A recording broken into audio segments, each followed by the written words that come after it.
Good evening, my friend Beth. How are you? I'm good, Kendra. How are you doing? I'm doing. I'm excited to have this conversation with you finally. I know we've been trying to get this set up, and I'm having an adventurous day as always. So welcome to my chaos. I think you're used to it by now. Never a dull moment. Um, there really isn't. There really isn't. So just to give you a little preface to this, Beth, when I had asked you to come on here with me and speak with regards to what you do and its relevance with me. Um, I was ready to like tiptoe into it. I was ready to like, okay, we're going to talk about pelvic physio. We're going to talk about pain. We're going to talk about um, all of the implications and information that I've learned working with you.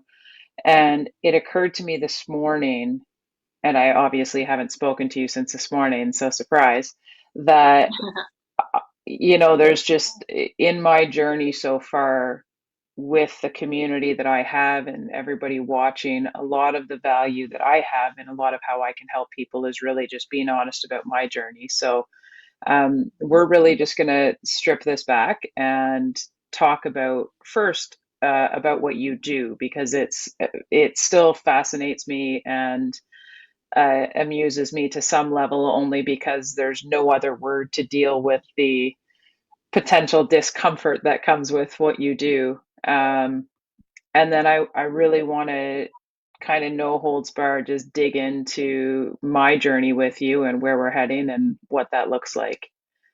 So, Absolutely.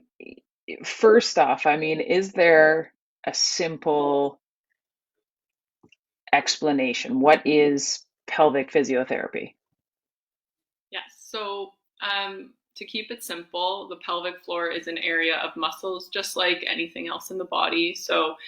There's strength, coordination, and tension in the pelvic floor, just like there is in your neck and shoulders, in your hamstrings, in your glutes. So, there's a lot of similarities to other muscle groups in your body that the pelvic floor also is very similar to. But then, of course, it's very unique because it's more internal. So, it Yeah. has different functions like sphincteric control for bladder and bowel, sexual function, support of your organs. It truly is the bottom of your pelvis, like the floor of your pelvis. We treat the muscles of the pelvic floor similarly to any other physiotherapist. But to access those muscles, it's just a little bit different, a little bit more intimate. That's kind of in a little bit of a nutshell, kind of what we look at is the pelvic floor muscles. And a lot of people, are familiar with the phrase of a Kegel. So that's kind of a good gateway into explaining what the pelvic floor is, because everyone knows, a lot of people have heard of the squeezing to kind of hold things in a little bit. Everyone knows how to hold in a fart. That's what I always say. So that's a good way, to be honest. And fantastic, right? Because I think that there's a validity to breaking this down into something tangible and everyday that people can relate to. Because I know for me, I mean, the reason I was introduced to you is this journey I've been having with a possible diagnosis of endometriosis and ovarian cysts and the pain it was causing me. And gratefully my specialist thought to take a very holistic approach to treating me and kind of pull from every avenue that she knew of. So she says, have you ever tried pelvic physio? And I mean, I'm very well versed with physio and therapy, and I'm an athlete, so it's not as though I haven't been exposed to various degrees of physical therapy before. Um, but then I arrived at your office, and really the only relevance I understood for what you do was as it relates to labor and delivery. The only time I'd ever heard of anybody using pelvic physio was the way it was always put to me, so that I'm not peeing myself so often after I've birthed children. And Correct. so, I mean, that's the known, but how many other disorders and dysfunctions and purposes does it serve to focus on your pelvic floor and, everything that you're treating? Yeah, absolutely. That's a great point, because that is another gateway conversation as to when I talk to someone about, oh, what do you do? Like meeting my boyfriend's parents for the first time. What do you do? Oh, you know how women like after they have a baby leak when you pee, because you're right, that is the most common kind of explanation. But we also treat, like you said, a lot of pelvic pain. So conditions like endometriosis, PCOS, vaginismus. Vaginismus is the condition where your pelvic floor muscles are guarding quite tightly to the point of being unable to achieve any sort of insertion. So whether that be tampons, pap exams, sex, intercourse. So that's a very common condition we see a lot of too. We'll also treat males as well for pelvic pain. Prostate cancer often can result in a prostatectomy, so the removal of a prostate, which leads to a lot of incontinence for men as well after that surgery. So we'll treat a lot of men for those types of conditions. Even things like chronic constipation, fissures or hemorrhoids, all that type of stuff. If it's happening in the pelvis, chances are there'll be something that we can work on or look at from the pelvic floor perspective to help with that issue. So those are some of the other types of conditions that we'll see as well. So yeah, wide range. And so, I told you I was going to bring this up because I think it's like honestly still and forever will be the most unique comment that any medical professional has ever said to me in my life. And you're going to laugh because after you said this, I was like, "Yeah, okay, we're done. Like there's no more there's no more barrier here. We're just this is it. I'm committed now." And that was, and also, I'm not doing this as a joke. I'm doing this because in honesty, this has been my journey so far, and because I think that it's something that if we kind of take the shock out of it, maybe people would understand the value of it. And if we take away that kind of fear of how uncomfortable the notion of having therapy be a more internal prospect, um, I think more people then try to access it and hopefully can reap the benefits of it as I have. And I say this all obviously as somebody who is absolutely a believer in this now. Um, but my first appointment with you, and just to give people an idea of what to expect, was very gentle. It was very, psychosocial, kind of wanted to understand my story, the pain I was feeling. In my instance, it was a lot of abdominal pain and pelvic pain that was being generated from the pelvic area. And we'll leave it there for now. Um, so it was an external examination. It was very gentle kind of manipulation, trying to locate pain externally and such. And then the next appointment was when we began therapy internally. And I still remember because it was just shocking to have first, there's that like really awkward moment where care providers or physicians like step out of the room while they ask you to undress, which is just funny to me because it's like, here, get undressed, put this drape on. I'm going to leave the room and then I'm going to come back and I'm going to move that drape out of the way. But, anyways, is what it is. So leave the room, come back. And in all seriousness, no word of a lie, the sentence she says to me is, "Now I just want you to take some deep breaths while I look at your vulva." And I'm sitting there thinking, what in the hell? Like, actually, how is that where I'm at right now? And I had no comprehension whatsoever how much there was for me to learn. And so, from that external perspective and then moving internal, how does that show function? How does that show? How much of that can actually affect us internally? Because I was mind blown. It was just kind of this moment of, okay, this has to be a joke. Like this, she's gonna laugh in a second and be like, "Ha ha ha, I got you." Yeah, Um, you're on post or whatnot. Yeah. It's a but great question, Sandra. Yeah. drink, drink water, then figure it out. So So let me explain a little bit about like what we're looking at when I say, okay, I'm just going to have you breathe and I'm just going to observe and see what your vulva does. So basically, you're right. We start externally. We look at the abdomen. We look at how you're breathing and how your stomach is moving, how you use different muscles to breathe. So how your diaphragm is, how your abdominals, like your obliques and things, are they overactive? Are they doing too much work? Are you able to breathe into the lower abdomen, or do you breathe only with your chest and rib cage area? So that's kind of what we look at first. And like you said, we palpate around the muscles of the abdomen and check for tension, sensitivity. We look for something, we talked about this actually at your last session, called allodynia, which is when light touch produces a pain sensation. And that's a big indicator of what's called central sensitization, which is when your nervous system's in that overdrive. And so we know that light touch isn't dangerous. It's not to the tissues. There's no, why would a light touch on skin, produce a painful response? And that comes back to the nervous system and that hypersensitivity that we were speaking about at your last appointment. But anyways, to go back to the vulva, what we're looking at basically is when you breathe, does your pelvic floor move with your breath? Because that is what's supposed to happen when you are using your breath properly. There is a gentle release of the pelvic floor and a lift. So basically, I kind of say, I'll explain to you right now, if these are your bum cheeks here, like just right in the center, and this is where the vagina and anus are. When you breathe, you should see a slight release. So my fingers move down towards you. And then as you exhale, a slight lift of the muscles back up. So this is kind of the movement that I look at when I'm assessing your vulva. Yeah.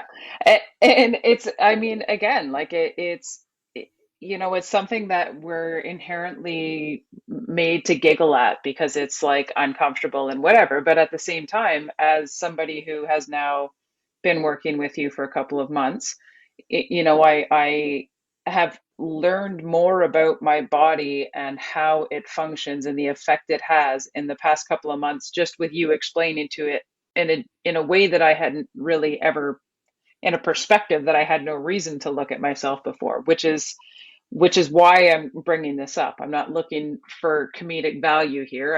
I simply want people to understand, because when I transfer that into the anxiety disorder I live with and the panic I live with and the psychology around pain and how it affects us and how all consuming it can be, there's so many points in what you just said that are so important.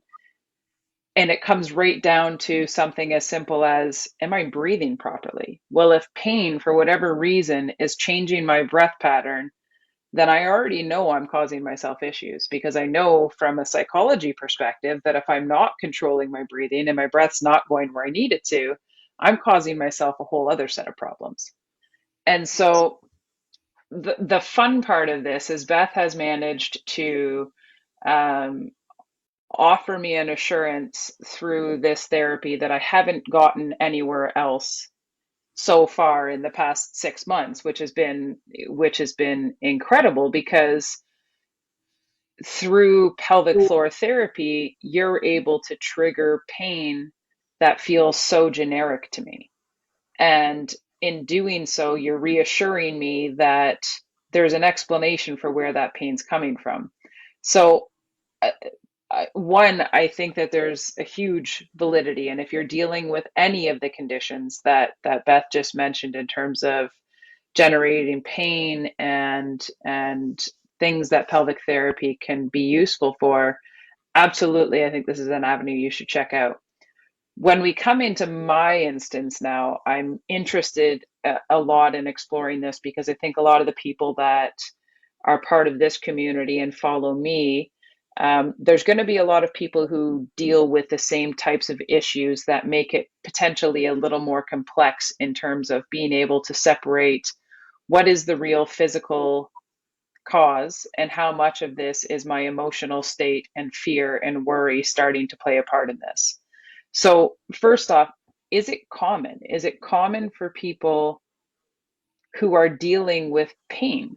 And I feel like you deal with the most relevant areas for pain, because it's where we all know all of our important stuff is. You're dealing with my organs, and I need to know my organs are working well. So, is it common? Is it common that that's a normal response? Yes. So absolutely. I think just in the world of pain neuroscience and pain education, that world is becoming kind of like pelvic floor physio is a newer world that we're learning more and more about. So the way we used to treat things, anything, any condition, like, injuries to the knee, injuries to the back, all that kind of stuff, was always very tissue focused, right?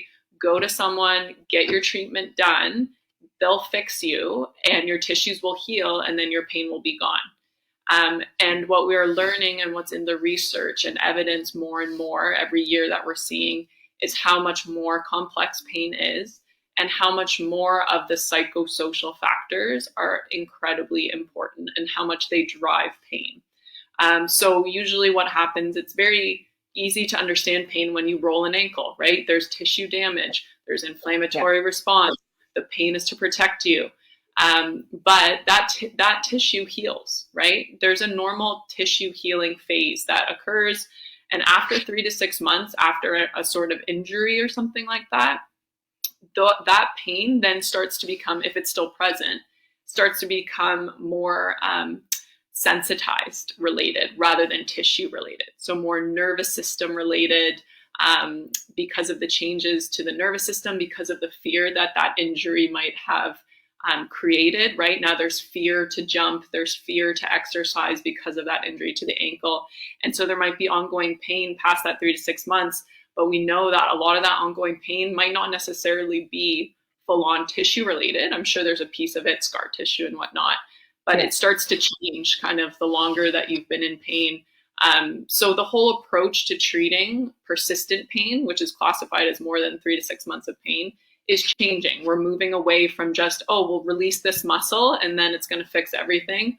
We're leaning into treating using the biopsychosocial, so the physical, the psychological, and the social kind of environmental factors, home factors, stuff like that, to give the person their best possible care. Because really, I say to my patients all the time, if I don't talk to you about how pain works, like, how we've talked about those modules and stuff like that, if I don't do that, I'm doing you a disservice. Like, you'll probably get a bit better with some manual therapy for sure, but will you get as good and hit those goals that you really want to hit as well as if you would if I were to explain and chat with you about pain a little bit more?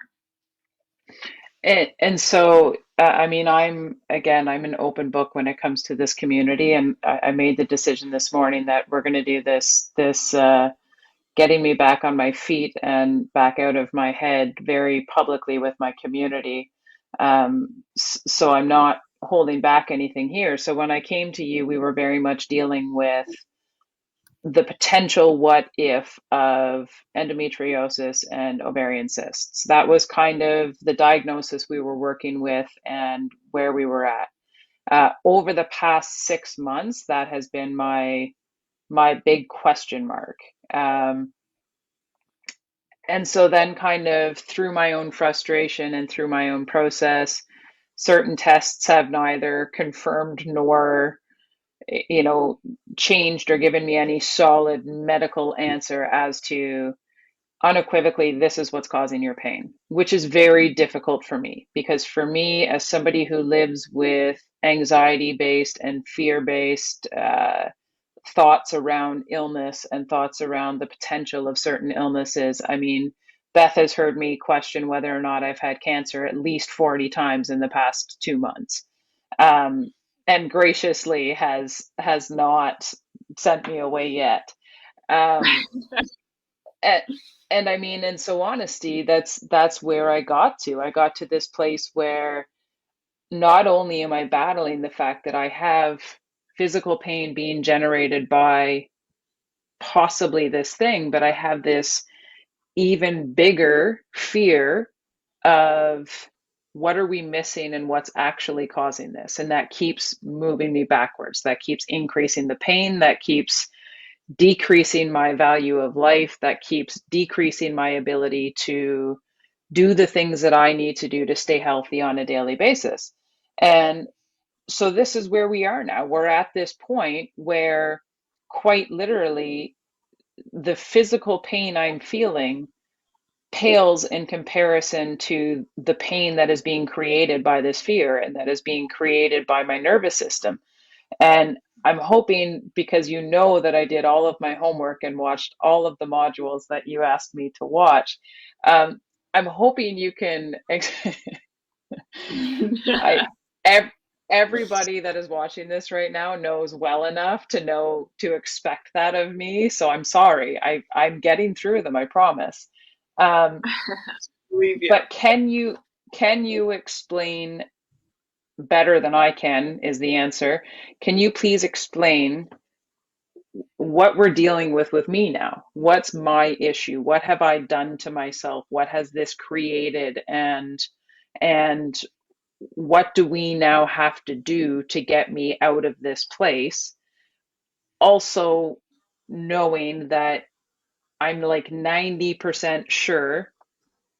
PS, I have my pelvic and abdominal ultrasounds tomorrow. So we're done testing after tomorrow. Okay. You Yes. didn't know that Yes. yet. Um, No.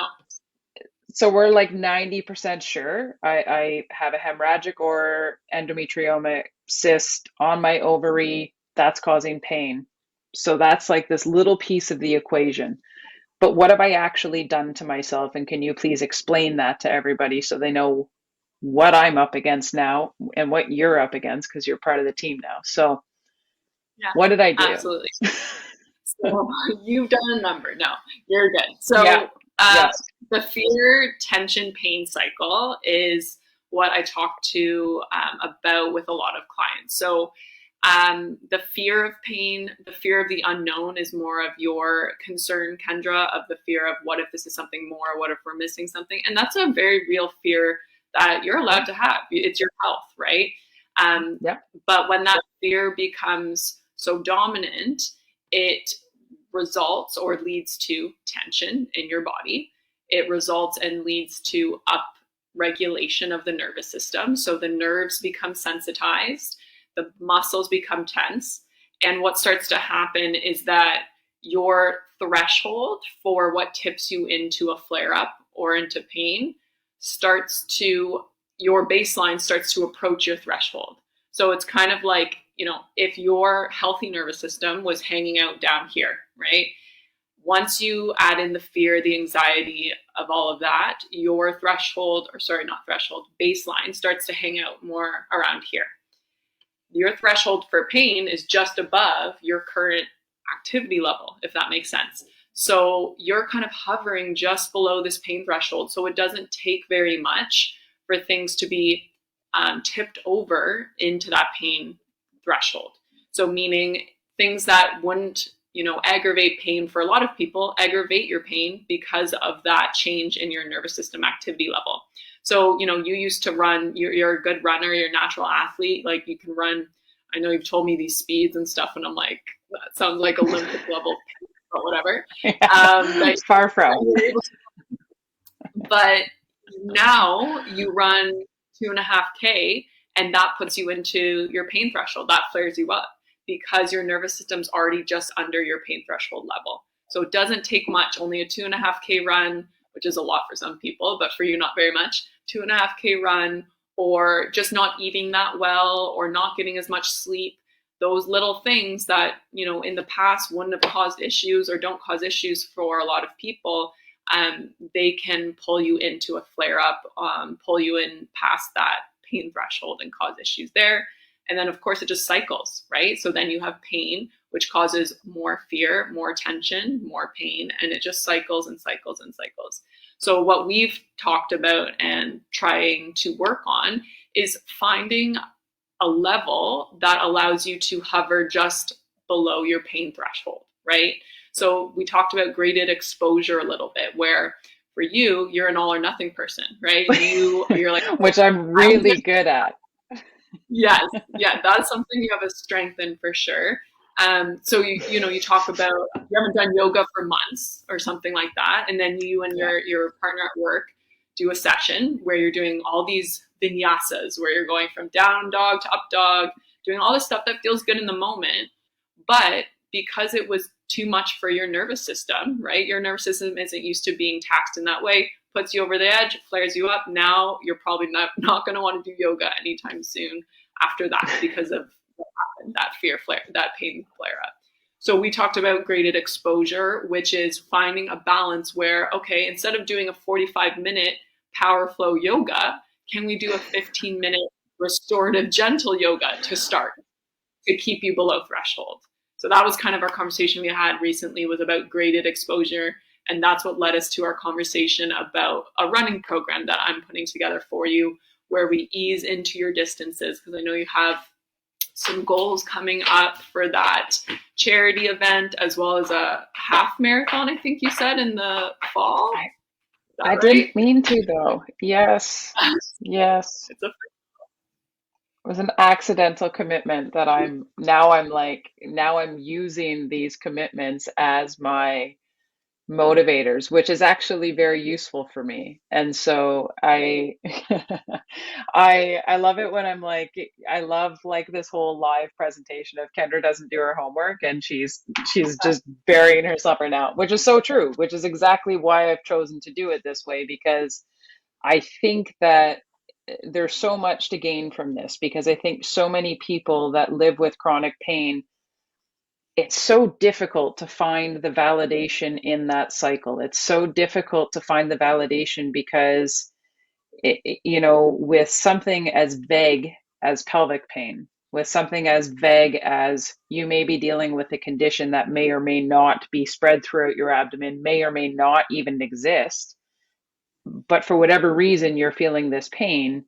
And for somebody who lives with anxiety and panic and phobia around illness, to fixate on that is so easy. And when it's dealing, like, I mean, when I blow a knee or when I break a hand, or that's easy. Like, that's nothing to me, because it's not even that I understand it. It's just so far from my vital organs. And it's so far from being something that when I Google, my right thumb hurts, they don't come back and say, okay, you've got 5 different types of cancer growing in your very vital organs. Whereas yeah, my less than solid, irrational thinking right now has been drawn to the keyboard many times. And as soon as it's funny, and I've explained it to you, it's like this travel progression of my pain. Like, it starts at my lower right side always, but then it flares up into underneath my right rib cage, which is, of course, my liver's there. And then because I get so tense, then I'm feeling it right in my center of my stomach, and there's my pancreas. And then it feels like there's a solid rock. And then your digestive system changes and your bathroom habits change, and then it's like, okay, great, so now I've got an obstruction, or I've got colon cancer. And when you spend so much time fixated on fear, there's 3 things in this world that make your world so small, and that's fear, anger, and sadness. There is nothing in this world that can make the world feel as small and as unbearable. And I have like just got myself tied in knots right now. And I know it. And I appreciate that I know it now. Like, I appreciate that we're at this spot now where I'm like, okay, no shame. I'm not, there's no shame in me admitting this. And that's why I'm choosing to do it this way. I 100% do have pain that comes cyclically with my ovaries. 100%. Set that aside. I mm-hmm. can manage that. If you can tell me black and white, you're going to have ovarian pain for the rest of your life, cool. Awesome. That's fine. I can manage that. But when somebody can't say black or white, that's the answer, then there's like this, like, I'm so good at coming up with filling in blanks. But Yes. now I know that there's this whole other level of pain that I have to learn how to live with, and I have to learn how to manage. Um, can you explain to the lovely people, because the one piece of my homework I did do was around the video on um, pain and stress, Mm-hmm. and in it there's the reference to the bear in the room. Do you know this one well enough to recite it, or am I putting you on the spot? Because No. I think this one is so relevant, because it can even have the absence of an ovarian cyst. It can just be that you are generally feeling pain that is unexplained, or it doesn't matter, because I think the relevance of it is so high in terms of what so many people are living with these days, in stress, in fear, in uncertainty, in just feeling like we're all drinking from a fire hose right now. And I think I have listened to that one more than once now, because that seems to be the one that's getting me. So can you explain that to people so that they can understand the importance of understanding that you cannot treat your physical health without acknowledging your mental health, and you cannot treat your mental health without acknowledging your physical health, because whether you like it or not, they feed each other infinitely. Yes, 100%. So, with stress and the nervous system and how it all kind of comes together, um, you have physical responses when you are stressed, right? When there's that bear in the room, the lion in the room, whatever animal scares you the most, you have that physical response. Like your heart rate starts to elevate, blood flow starts to go to certain muscles that you might need to run away. Blood is shunted away from your digestion during those moments because of the need for blood in other areas of the body to save your life, right? So it's that fight or flight nervous system versus the rest and digest nervous system. So there's actual changes in your hormones, in your bodily functions that allow your body to survive. However, when it comes to chronic pain issues, that lion becomes something that's actually not life threatening. So, evolutionary perspective, right? We used to have to need that change and that, fight or flight response all the time in order to survive, right? That from an evolutionary perspective. But now we're in a place where luckily, a lot of people living in a place in a world where we don't have to fear for our lives, hopefully, as much as we would have, thousands of years ago. So our fight or flight responses are related to work. They're related to family stress, relationships, money, stuff like that. So, and when you have all of those new kind of fight or flight issues accumulating, you're just in a state of overdrive all the time. So your heart rate's always elevated. Your blood flow is never in your digestive system anymore. So we're constipated and things aren't going well on that front. And so to be in that constant state of living with a lion or a bear in your room is kind of a good example as to what it's like to be dealing with ongoing persistent pain and being someone who is dealing with anxiety and stress on a regular basis. Your body's just always upregulated and working hard. And you're not going to sleep well if there's a lion in your bedroom. You're not going to digest well if that's there. So that's kind of, I think, the main pieces of that analogy. But, add to it for sure in terms of the pieces you got from it.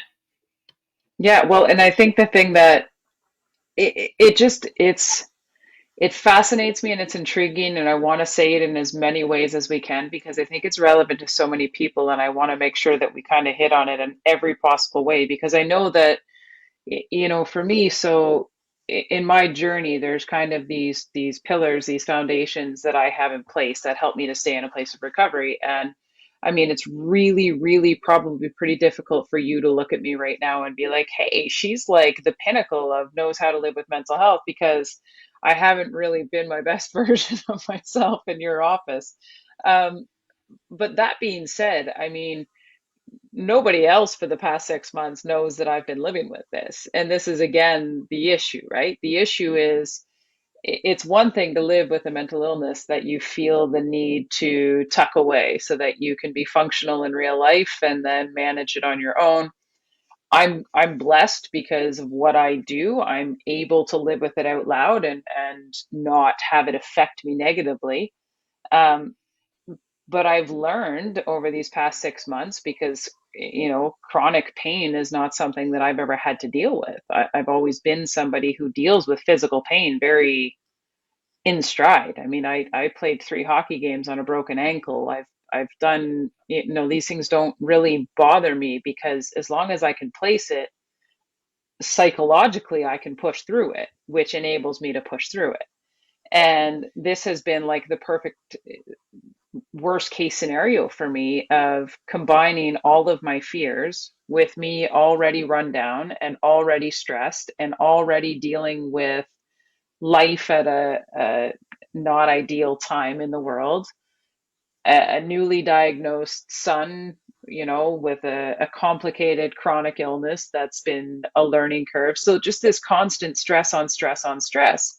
And it's been very impossible for me to rely on the traditional things that I've used to dig myself out of these holes before. I would run every day. That in and itself was like my get out of jail card. That was my, if I'm down, if I'm right out, I go for a run and I can manage it. And eating healthy, like you said. And, you know, like, I mean, I got into a wicked habit recently of all of this pain and all of this fear and everything. I mean, I was downing like a large bag of M&Ms a night. Like it was just like that's what I was grabbing for. Like there were no carrots, there was no salad. It was just very much like I'm going to drown this pain, and I've been sober for 22 years, so chocolate's my only option, really. And Right, right. Yeah, I think the words were, I don't remember the last time I had a vegetable. no, I don't. I eat a lot of fruit, but I know that I've gotten away from the basics, and I do. This isn't an excuse. I'm right here owning this completely. So, but I feel like pain has driven me away from my good habits because it's been so overwhelming and it's been so difficult to navigate that I'm just kind of in this place where it's like when your stomach and your pelvis are constantly in pain, you're uncomfortable all the time. And so unless I am, it's like that 5 minutes I wake up and for a split second there's like this relief. There's this and this has been like 6 months now. For 5 minutes there's relief. And then there's this like internal body scan that I do where it's like, okay, where's the pain? Where am I feeling it most right now? Is it, what is it that I'm dealing with today? Is it my liver? Is it my colon? Is it my, what horrible illness am I manifesting today? And then that sets it for the day, right? That's like the baseline. So that's been my hell. That's the perfect storm I've created for myself. And I say that jokingly, loosely, but also with full acknowledgement that I know psychologically that fear and anxiety have the power to have that effect. And I very recently had a physician say to me, which was an awesome trigger for me, um, okay, but we actually need to figure out what's wrong because anxiety doesn't cause pain. And it was like, no wonder I don't have any faith or peace in believing that this is the instance, because I had a medical doctor say to me, well, there's got to be something wrong because, and so that just fed the cycle too. And I didn't even remember this until today talking to my psychologist. And I figured it's something else you should hear because it certainly has lent to the pain cycle. Um, but somebody else is just sharing, a friend of mine from Montreal who was in cancer treatment, that she also turned to M&Ms during treatment. So apparently M&Ms are a thing. Um, I'm a fan. I love them too. I know, but I can't eat them like that. So No. so how do we get out of this? So right now we are in a place where I am still in pain. I'm still constantly in pain. That hasn't gone away with this realization. I now have to undo all of this, and that's the undoing that I've invited you all to participate in with me. Um, because this isn't functional for me, and I can't accept that. I can't continue to be who I need to be and be all of the people I'm supposed to be in my life, a parent, a firefighter, a mental health speaker. I can't do all of those things while carrying this level of pain. Like today, I'm in pain because this morning I did a 20-minute video, and I've told you this before, very subconsciously pulled my leg up into cross my leg, wasn't thinking about it, then finished, and I was all tight in my pelvis and my hip flexor area again, and I'm just like, you just did this to yourself, and then it's fighting that pain all day. Now I am finding some relief in accepting that we have a plan here. So how do we go about undoing this? Not just for me, but for somebody who is so caught up in that pain cycle. For me, speak to your strengths. Obviously, for me it's pelvic abdominal pain, and that's what you treat.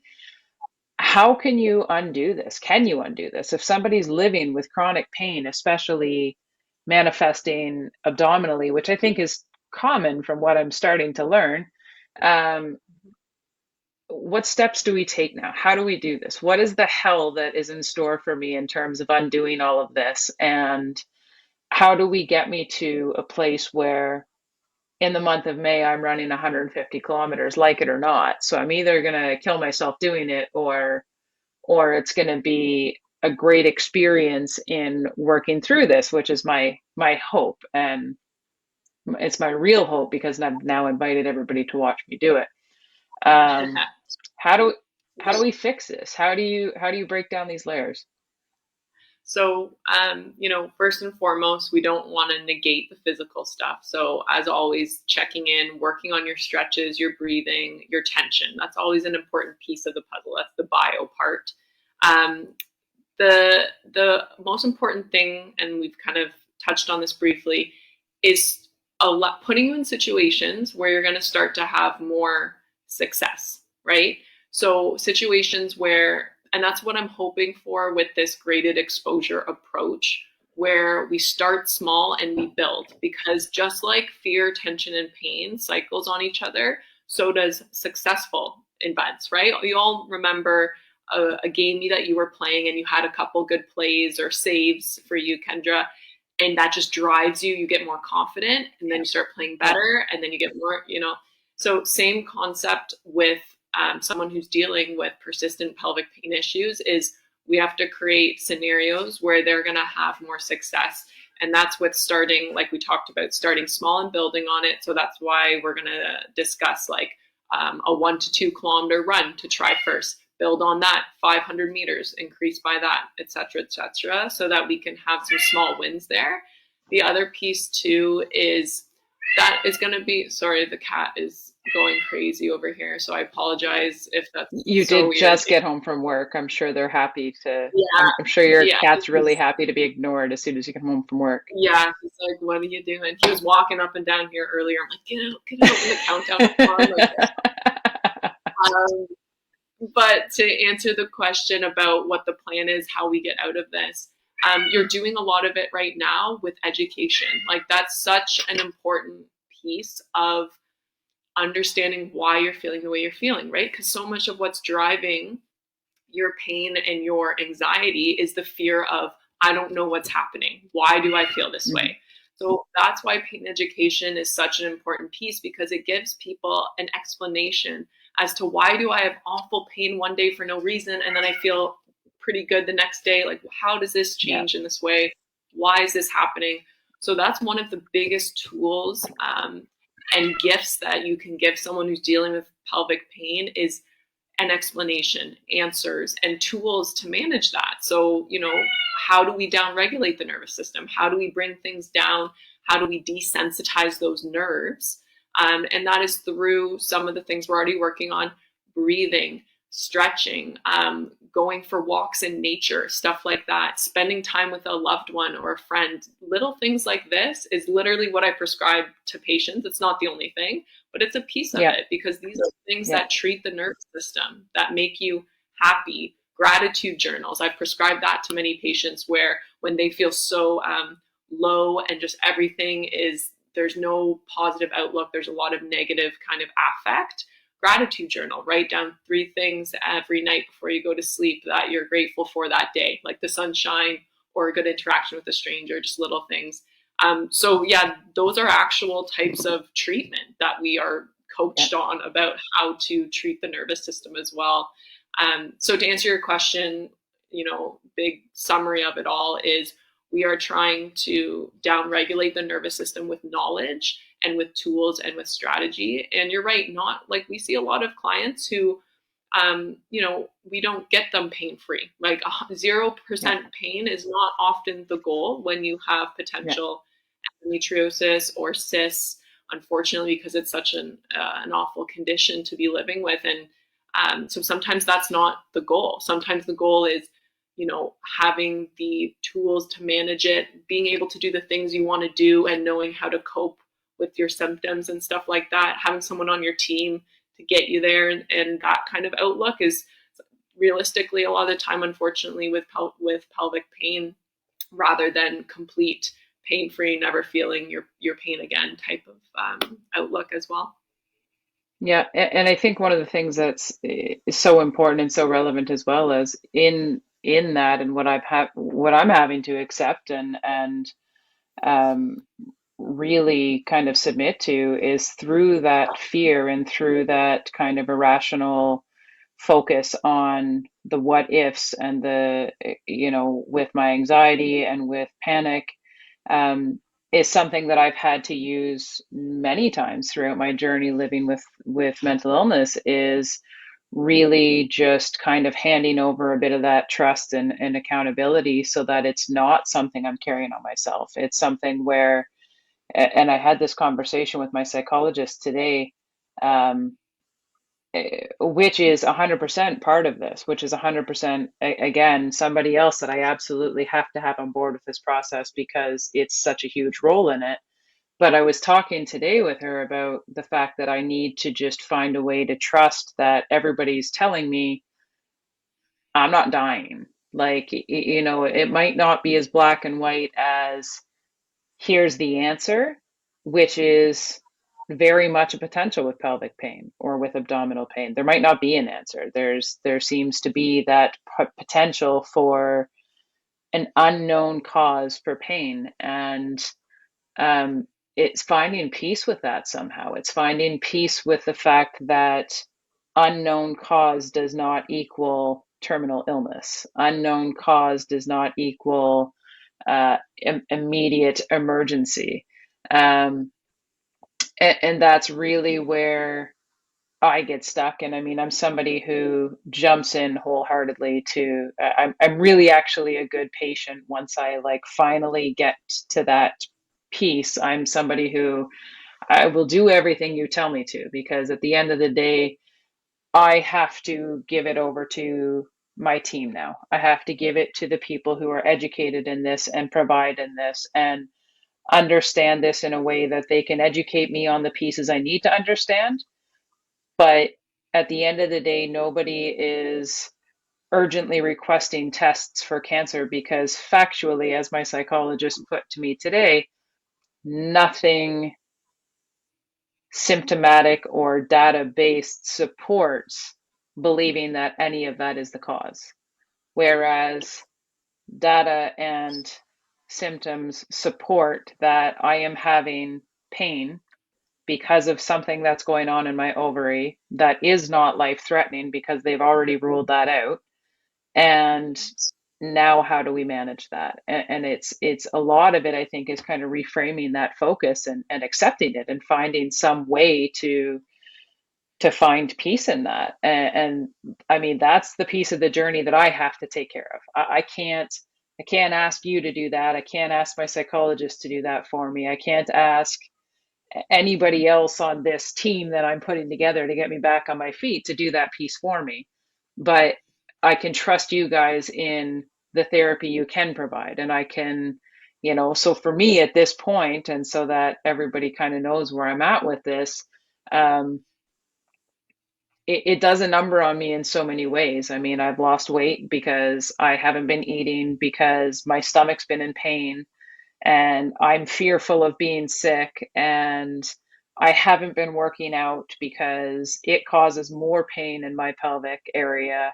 I'm not sleeping well because none of what I'm going through lends to a decent night's sleep. And on top of that, life is happening and life is already stressful. So all of the things that I know I need to do to stay at my best have been neglected or absent for the past 6 months. And so now these are all of the things that we are working on. So Beth has so gratefully, um, one, signed up for dealing with my pelvic physio, which it, again, I can't say enough. I mean, all jokes aside, it didn't occur to me as somebody who understands my anatomy somewhat as an athlete and somebody who has built muscle and understands working out, it is phenomenal how much is driven by your pelvic floor and how many different aspects of your body tie into it, from your nervous system to the nerves that are affecting different muscles and tendons, and it's unbelievable. So I mean, to anybody who is in a position where they're dealing with any of these things, please find yourself a Beth. You can't have mine because she's going to be really busy. um but I mean, in addition to that, I mean, the other thing that I've really grown to like about your approach is right away you've also seen the benefit of pulling in. One of the first things you asked me was around psychology, and I shared with you, and my community knows I lost my psychologist a year ago. It's almost coming up on the anniversary of. Um, so had to rebuild that, and have, been blessed to have Kate's good friend take me on as a patient, and working with her now, and confirmed she's all in today. Um, you had other suggestions as well. You made other recommendations, and can you just share that, and kind of why? Like, what's your reason for suggesting I engage with those additional practitioners and the role they can play in this, so that other people, yeah, I know a lot of people that follow this live in rural communities. I don't know how many pelvic physiotherapists there are in rural communities. So, to be able to pull on every practitioner, what are the other practitioners you wanted me working with to get me back on my feet here? Yeah, so last time we saw each other on Monday, we talked about osteopathy. So, osteopathy is the approach of very multi layered. They look at all of the systems, especially in the abdomen, like they know all the organs, the connections, and how the different system works hormone wise as well. So, their knowledge is really helpful. I often send most of my clients who are dealing with any sort of abdominal pain to our osteopath, Florence, and they take a very gentle approach as well. They're not digging away, they're very soft with their hands. So that was one thing we talked about, osteopathy. And The then we talked appointment's already about made. natural. Perfect. I know they told me, they're like, we got her all booked in. I talked to Florence today. I was like, I sent you a great client. Her name's Kendra. Like, blah. I told her the M&M thing. She laughed. Yeah. So it's great. And then Yeah. she's going to meet me and she's going to curse you, but that's besides the point. No, there's nowhere. Um, and then the other thing we spoke about was naturopathic medicine. So naturopathic medicine is, again, like a holistic approach to full body, right? They look at your diet, but they also ask you questions about everything: your sleep, sexual function, past, conditions or injuries and things like that. So they really look, again, full body at everything, and they give you some recommendations on perhaps supplements that might be helpful, or practices that might be helpful based on what they're learning about your symptoms. So especially when it comes to anything endo related, or ovarian cyst related, PCOS, anything like that, I will always recommend naturopathic medicine, because there's such a huge hormone component, and that's really like their Yeah. bread and butter. Is they're very knowledgeable about hormones and balances and stuff like that. So that's why I wanted to include those people in your team, in your support team. And I think anyone with endo should consider a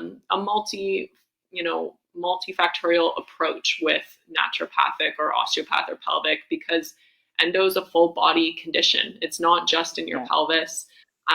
It can be affected by diet. It can be affected by sleep, which is why we touched on those topics as well. So, yeah, we really have to target endometriosis and pelvic pain conditions like that from many different perspectives, for sure. And this is, just to add to that too, in a conversation I had with my psychologist today, was around my fear, because as hard as it is to believe, I mean, I am far from anywhere near close to when I was not well. I mean, when I was very sick with my mental illness, I wasn't functioning. I mean, this has been hell, and this has been disruptive, and this is not something that I'm going to accept as my reality, but I'm far from shutting down. Um, that being said, there's always been this careful consideration for me around how I impact hormones in my body, because I'm so conscious of how much of an effect they can have on anxiety or depression. And so some of the other pieces in my story that I'll get into more as we go through this journey together. I do live with an autoimmune illness that has caused me issues that are affected by hormones. I am quite potentially perimenopausal, and if you make another comment about my age, Beth, I'm going to hang up on you right now. Um, as she tells me the other day, I'm getting old, so I should expect my body to need to recover, but that's fine. We'll just take that in stride. Um, I'm going to blow past that one. yeah, yeah, yeah. No, you're not forgiven for that one yet. Once I'm done running 150K, I'll think about forgiving you and then challenge you to do the same. Okay. Um, so I mean, there's that, and then there's the piece around a lot of treatment for endometriosis and ovarian cysts from a pharmaceutical perspective are hormone therapies that aren't options for me. So I'm somebody who is estrogen sensitive. I found this out the hard way. The first time they tried to treat me for endometriosis, a lot of what they do is trying to manipulate your period, trying to manipulate your cycle so that you're not, oftentimes not having your period as often, because then you're not creating that endometrial tissue, so on and so forth. Um, and when they tried to treat me for that, I ended up with complex cysts through my breasts. I ended up having a very negative response to having increased estrogen in my body. So I'm aware of these things, and I know that it's not as easy for me to just take the traditional medicinal route when it comes to these things. So this is the other reason I think it's so important to know your options and to know that there are options out there to support these things, because I'm somebody who is terrified of people playing with my hormones, because I love my life. And there was a time 20 years ago I wasn't going to survive. So I don't want to go back there, and I don't want to do anything that could push me back there. So, in having this conversation with Beth, and to anybody who's listening and is going to explore any of these things, make sure you advocate for yourself. Make sure you share those fears in honesty. And I mean, I'm blessed, and I'm sure, Beth wasn't ready for me the second I walked in, but now she knows that I'm somebody who kind of, I'm no holds barred in terms of sharing what I need to share in order to make sure that we're figuring out how I can find a solution that is something I can maintain and something that is sustainable for me. Because if it's an issue that's going to cause another issue, then it doesn't serve me any purpose. Um, Beth, I want to thank you. I know you just got home from work, like ran home from work and signed on, and I bet you haven't eaten dinner, and I bet your cat hates me too, and um, I'm Right okay here. with that, because yeah, I'm not really a cat person, so yeah, no. I mean, I'm sure as far as cat goes, that's a cute one. Yeah. I carry an inhaler, and the only reason I carry an inhaler is because of cats. Oh So, no. right? So it's really hard for me to have a whole lot of empathy for your cat. Like, Fair enough. if that if the cat came through the screen, I would stop breathing. So, um, Well, it's good to know. I'm it's going to make sure I roll my clothes before I have an appointment with you because usually there's cat there. fur everywhere. Oh no, we're fine. We're fine. I thought you were going to say you were going to roll in cat fur before the appointment, just to pay me No, back for no, no. that. Roll it off. Roll it off. Um, But yeah, thanks so much for having me and organizing this chat. It flew by. I can't believe it's been an hour. I was kind of like, oh, what are we going to talk about for an hour? But knowing you, I should have known that it was no problem to fill that time. But no, I appreciate I so don't much. struggle. you about this stuff, and it's such an important condition to raise awareness about, because there's stats that say there's about 10% of people who have a uterus have endometriosis, about 10%. Yeah. So it's quite And it's high. hell. There's a lot of people It's out hell. there living with Like, it. Yeah, you yeah, know, and I signed on to some of the support groups. I mean, I looked at the boards in the office there when I started with you and I started with everybody else, and everybody thinks your cat's gorgeous, by the way. Since I was mean, I feel like I should share that. Um, thank you. I I signed on to some of the support groups and I read through them, and I mean, it's not really my cup of tea. It's not really a good venue for me because I'm somebody who's very proactive. For me, I think there's a lot of people who accept conditions and don't necessarily recognize that if they want to better it, they're going to have to actively participate in bettering it. And so I sometimes struggle with that venue of support. Um, and and that's not a fault to anybody else. That's just it doesn't serve me, and so I can't offer back anything relevant for them.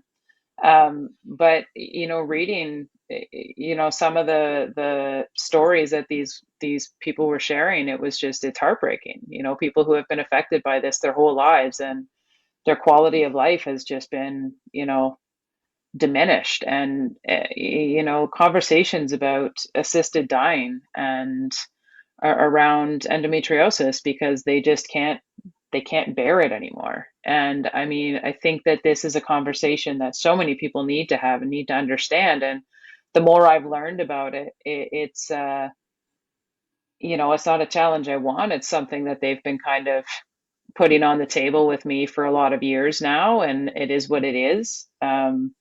Ironically, that's not what I find unmanageable. It's the anxiety that I find unmanageable. Um, Right, right. but you know, in this instance, again, they feed each other. And I think that I've come to see a lot of people in this situation struggling. And so, I mean, yeah, you know, I appreciate your time. I appreciate what you do. I'm so grateful that you are on my team. As much as I never expected it to be a practitioner that I needed in my corner. I mean, Yeah. you've been the only reprieve I've had in the past 6 months, and I appreciate it more than you could know. I'm sure at some point further along in this journey, I'm going to bother you to do another one of these with me because there's so many people who are dealing with so much of, you know, what we're discussing here and the knowledge you have. I can speak to the psychology of it. I can speak to the effects of it, but I don't necessarily understand it in a way that you can present, and that's a huge value add. So everybody here watching tonight is thanking you dearly and very grateful for you joining me here tonight. Um, My pleasure. My a- pleasure. And as am I.